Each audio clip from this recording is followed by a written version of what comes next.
Now we'll move on to the next talk. It will be on elevated interferon gamma in vitiligo patient skin blisters, potential utility of targeting interferon gamma for therapy. And the speaker is Dr.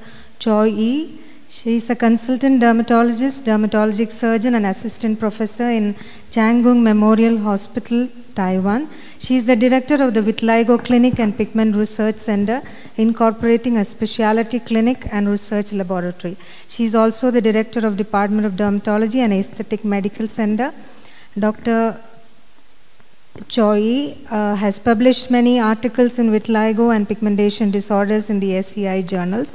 She has participated in clinical trials in pigmentary disorders and skin autoimmune disease. She received the National Innovation Award for Portable Optical Coherence Tomography skin imaging device in the year 2021. She uses basic translational and clinical research approaches to understand melanocyte cell biology in vitiligo and pigmentary disorders, focusing on developing new diagnostic tools and targeted treatments.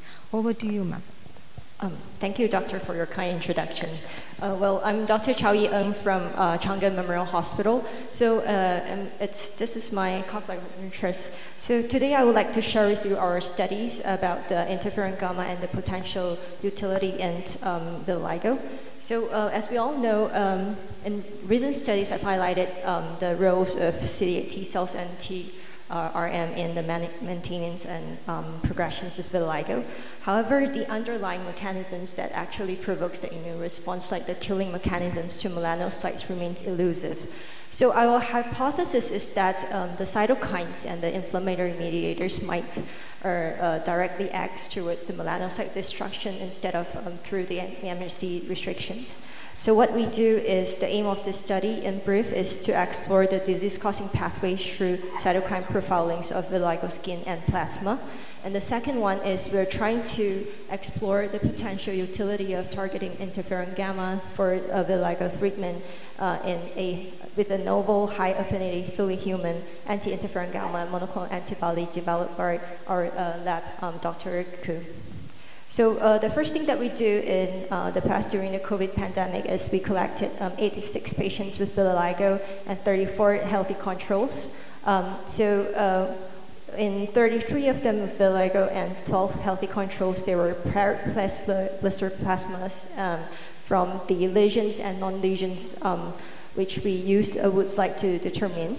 So in active vitigos, we use Vita scores more than 4 plus clinical signs of activities with confetti, spanachromes, Kopner-2D phenomena.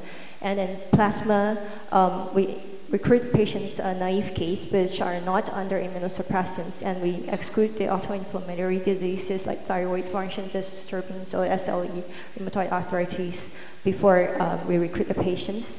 And we also collected their serial plasma before and 6 months after treatment. So what we did is we used the negative pressure device generously shared by Dr. Harris.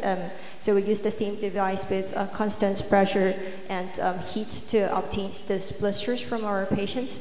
So because we wanted to study a series of cytokines from this patient's skin, so what we did is, instead of using the traditional or conventional ELISA, we used the MSD and SMC assay, which requires less analytes in a sample volume, and we do triplicate studies with SMC assays and MSD with 11 cytokines of different T cell axes. So as compared to the previous studies, it's actually quite consistent. What we found is the interferon gamma, the CXL9, 10, and 11 are elevated in the vitiligo lesions versus non-lesions, and in the plasmas as well. Interestingly, the granzyme B, it's correlated to the cytotoxicity of T cells, are elevated as well. But what we noticed is the Th2 axis, we selected IL-13, and Th17 axis, IL-17 were not elevated in vitiligo versus in patients, and nor did the IL-15 and the other field markers. So this is the relative fold change of skin blisters and plasma. So we can obviously notice, at least in our populations, the interferon gamma 910 is very obvious, and as well as granzyme B. So the next thing we do is we correlate the cytokine expressions in the skin blisters to the plasma samples. So our Pearson correlation analysis found significantly, it's highly correlated. So when the patient's lesional interferon gamma is elevated, the plasma interferon gamma is elevated as well.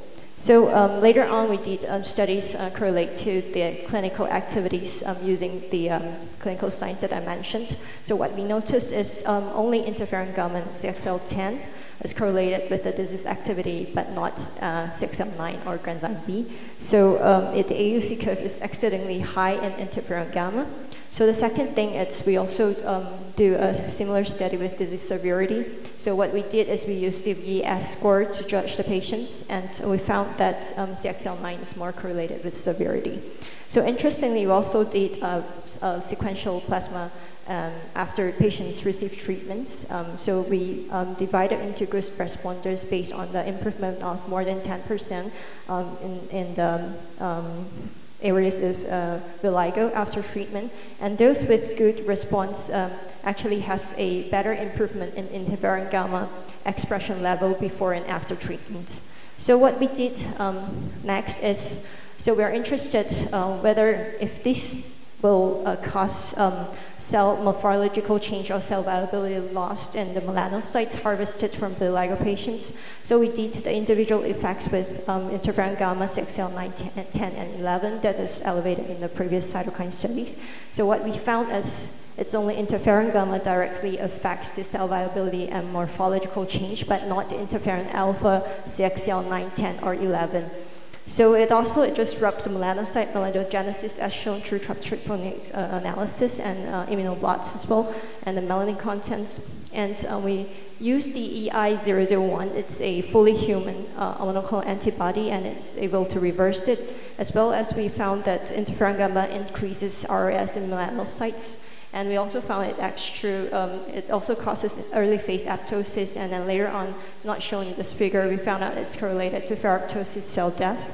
So the fully human anti-interferon gamma autoantibody, it's E1001. It's we obtain it through collections of anti-cytokine autoantibodies from patients with TB. So my mentor and PhD, Prof. Ku, who is in immunology, actually managed to isolate it through the direct B-cell cloning technologies. So it's E1001 who have been shown to actually hampers the interferon gamma, induces direct cytotoxicity to melanocytes. So it's in the non-human primate studies, it's actually pretty safe up to the highest dose, and it's currently at a phase 1 clinical study designed in healthy volunteers. So we are expecting, hopefully we will have a phase 2 trial in vitiligo in the following. So in terms of the safety, it's actually when we compare, there's already conventional anti-interferon gamma antibodies, which was being done in the previous phase 2 studies and different other diseases like the HLH, the SLE, and Crohn's disease, and the safety profiles are actually quite okay. So my last slides, so the acknowledgements, I'd like to thank all our pigment research lab members and members from the Elixir Immunotherapeutics for helping in the studies. And we also founded the Vitiligo Clinic 5 years ago. And last but not least, I would like to welcome you to our TDA meetings next year in Taipei, May 5th to 7th, and December in Kaohsiung. Thank you. Thank you for that talk. Any questions from the audience? Yes, Professor Banja.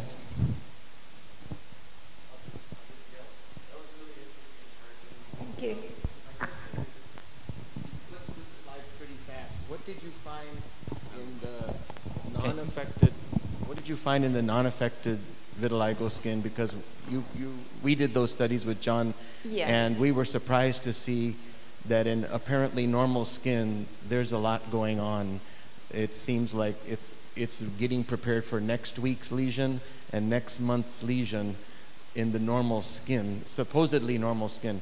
What did you find? Yes, that's an interesting question. So we actually repeated the studies like in Dr. Pena and Dr. Harris does. It's just that we expand to different populations and in more patients. So what we noticed in the lesion and non-lesion skins, it's for interferon gamma 6L9 and 10, using the blisters harvested from the active lesions and 10 centimeters away from the active lesions, there's actually a significant difference between both. And in terms of the non-lesion and the healthy, it's actually quite similar. But what's interesting is the plasma actually, when we use the very high sensitivity MSD and SMC, we're able to capture a higher expressions of plasma level interferon gamma in vitiligo patients versus healthy control. Okay, and the last thing I want to say is I helped develop a new blister machine that actually has a heating element and a disposable head. So if people want to do blister experiments, there's actually a new machine that's been developed that is much faster in obtaining the blisters, and it's safer because it's got a disposable head. That's very interesting. Thanks. Maro? Thank you for your talk. Quite very interesting data. I think that interesting data are mostly related to the fact that interferon gamma is capable to produce an alteration of the melanocyte to lead to the death of the melanocytes. This seems to be an important step because looking for the papers published among the autoimmunity in vitiligo, there are several different hypotheses that the destruction of melanocytes is related to the production of 6L10 or 6L9, and the role of interferon gamma was mediated by the activation of the keratinocytes of the chemokines.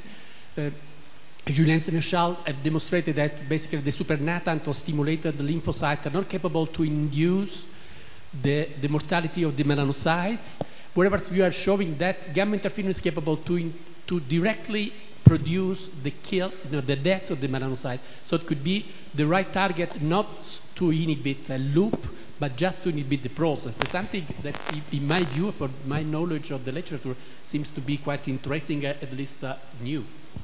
Thank you, Dr. Picardo.